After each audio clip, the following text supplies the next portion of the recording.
The double doors hissed open as Darius Cole stepped into the lobby of Stratton and Wells Corporate Tower.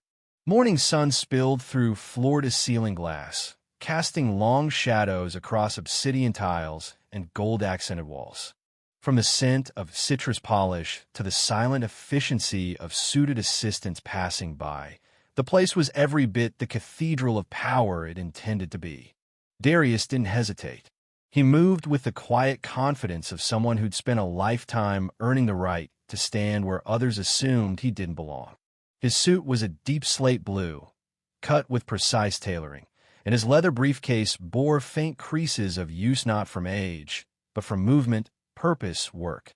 His face was calm, but his eyes, those told a deeper story of resilience, of calculation, of knowing exactly what kind of room he was walking into. At the crescent-shaped reception desk, a young woman in glasses typed away, her nails clicking like rain on glass. Darius waited, then spoke with measured clarity. "Good morning. I'm here for the 9 a.m. strategy briefing, 38th floor." No response. He paused, cleared his throat gently. "Excuse me." The woman didn't look up. Her eyes stayed glued to the monitor, expression blank. She hadn't missed his presence, she was ignoring it. Darius's jaw flexed. He'd seen the script before. "Sir," came a voice behind him. It was firm, practiced, authoritative. A security guard in his late 50s stepped forward, hand resting near the radio on his belt. "Deliveries go around the service entrance. This floor's reserved for corporate access only." Darius turned, met the man's stare evenly. "I'm not making a delivery. I have a meeting. Executive wing. 9 o'clock. The guard's name tag read Connolly. He didn't budge. Doesn't matter what it says. Protocol applies to everyone. Darius opened his mouth to reply, but paused. He had learned long ago that it wasn't worth fighting assumptions head-on. Instead, he offered a slight smile, calm but unmistakably disappointed.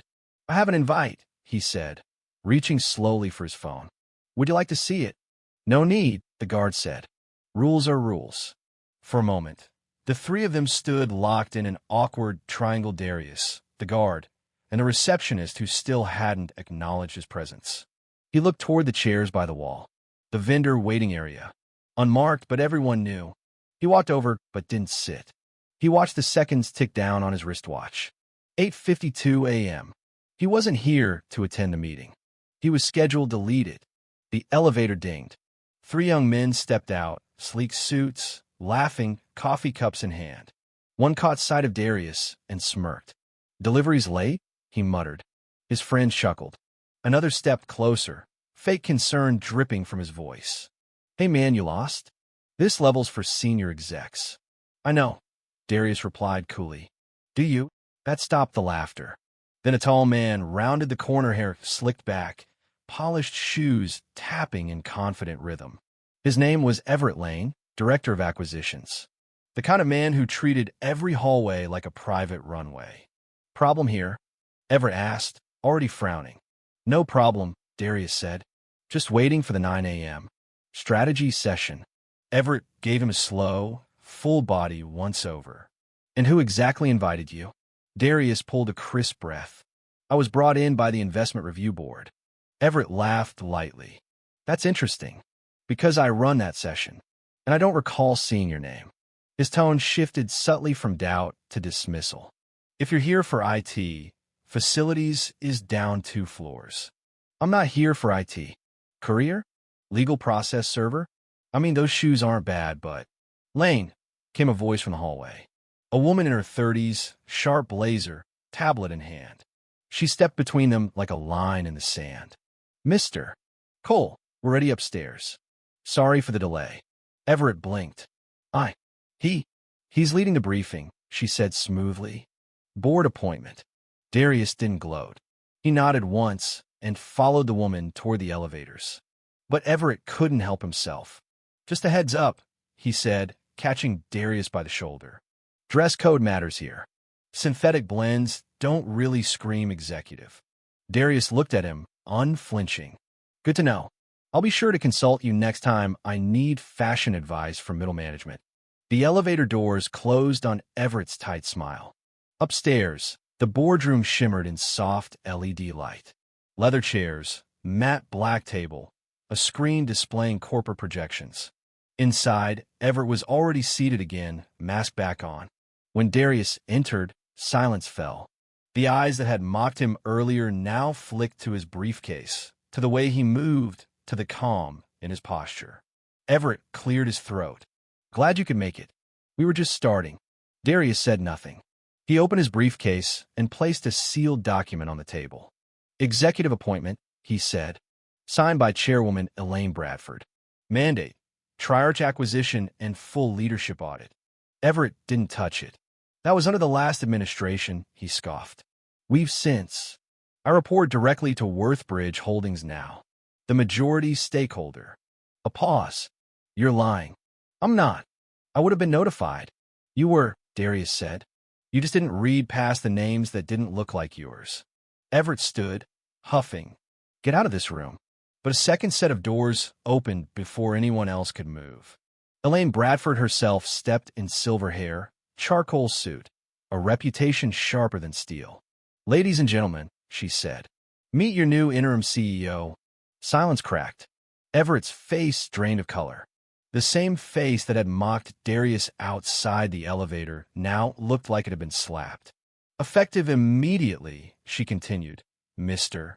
Cole assumes full." Darius stepped forward, nodding respectfully to Elaine before turning to face the room. His voice, calm and deliberate, seemed to draw all oxygen from the space. "I came here today not to demand a seat," he said, scanning the room, "but to test a system, to see who would offer that seat, who would question it, and who would try to block it altogether." He paused, his gaze resting squarely on Everett Lane. "I didn't need to be tested, but your culture did." A rustle swept the room, papers adjusted, pens tapped, eyes averted. But Darius wasn't finished. "This is not a speech," he continued. "It's a directive. Starting today, this company will be reevaluated from the inside out: personnel, leadership, decision trees, vendor relationships, even HR practices. Not because someone said we had to, but because your own behavior proved why we must." Everett shifted uncomfortably in his seat. "Now wait just a minute." "No," Elaine cut in firmly. "You wait." She turned her full focus on him. "Everett Lane, your conduct this morning alone is grounds for immediate suspension. But more than that, your attitude reflects a culture we are no longer willing to tolerate." Another voice spoke upon of the quieter board members, a woman named Ingrid Shields. "Chairwoman," she said, her voice low but steady, "are we to assume Mr. Cole's authority supersedes the current executive chain?" Elaine answered plainly, "Yes." She looked back at Darius and gave a short nod. "You have the floor." Darius opened the black folder on the table. Inside were months' worth of internal audits, whistleblower complaints, turnover data, and incident logs. "I've reviewed over 4,000 pages of data," he said. "What I found was not a company in crisis, but one in chronic denial. Denial of talent, of ethics, of basic human decency." He tapped to the first slide on the screen: an anonymized survey of employee sentiment. 76% of non-white employees reported having their qualifications questioned in meetings. 58% of women had experienced interruptions when presenting ideas. A red bar marked culture misalignment pulsed across the screen. "The culture you have built," Darius said, "is not inclusive. It is performative, and it is bleeding talent." He let the silence hang for a moment. "And that ends today." The doors opened again. This time, it was a compliance officer who walked over and handed Everett a white envelope. "You're being placed on leave pending formal investigation," the officer said quietly. Everett looked around the room for support. None came. Even his closest allies kept their eyes glued to their tablets. He stood, slowly, the envelope trembling slightly in his hand. "This is a mistake," he muttered. "No," Darius said. "This is a correction." Everett turned and left the room. Darius then clicked to the next slide: names and departments listed under 3 columns: promotion recommended, neutral evaluation, and high risk. He didn't explain the categories. He didn't need to. Every executive understood exactly where they stood. There will be no mass firings, Darius said, but there will be accountability. Those who have led with integrity have nothing to fear.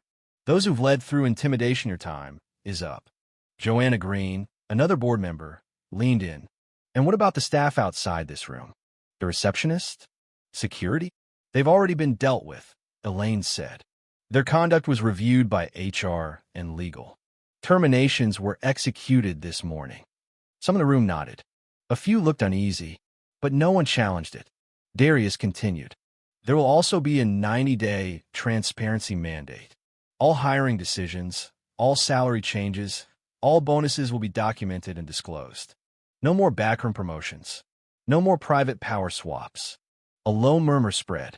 Darius turned off the screen and closed his folder. Those of you who wish to leave, he said, may do so today with severance. No penalties. But if you stay, understand this excellence is no longer the only metric. We will value character just as much as performance. Victor Halpern, a senior VP who had once tried to challenge Everett, raised his hand slightly. And if we fall short, then you'll be coached, not discarded. This is not a purge. It's a rebuilding. He nodded once more. Let's begin. And with that, the meeting continued not as it was planned, but as it needed to be. Weeks passed. The company changed. Slowly, unevenly, but undeniably. Promotions went to those who had previously been overlooked. An executive assistant named Renee Washington, who had built entire processes quietly behind the scenes, was promoted to VP of Internal Strategy. 3 managers who had built their reputations on fear were quietly transitioned out. Darius walked the floors regularly, not as a figurehead, but as a participant. He asked questions no one had dared ask before. Do you feel respected here? What's one thing we should have fixed months ago? He listened, and people responded. Far across the city, in a modest community center in Midtown, Everett Lane stood in front of a small group of young professionals. No projection screen, no expensive coffee, just him, a whiteboard, and a folder full of notes. He had joined a nonprofit after his formal resignation, not because it paid well, it didn't, but because he had to understand what he had been blind to. He shared stories, not the sanitized versions from boardrooms, but the real ones about bias, arrogance, and regret, about how being right isn't the same as being just. And when someone asked him if he regretted how things ended, he didn't hesitate. No, he said, because if it hadn't ended, I'd still be the same man who thought he owned every room he entered. Back at Stratton and Wells, things looked different.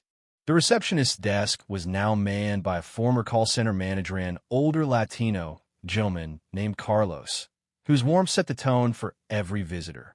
Security protocols were rewritten. Bias training wasn't just a checkbox, it was required, immersive and peer-reviewed. And upstairs, on the 38th floor, the executive suite had glass walls now. Not for show, but for reminder that nothing important should happen behind closed doors again. Darius stood by the window one evening, looking out over the skyline. He didn't smile, but he felt something deeper. Resolve. This wasn't the end of the story. It was just the beginning.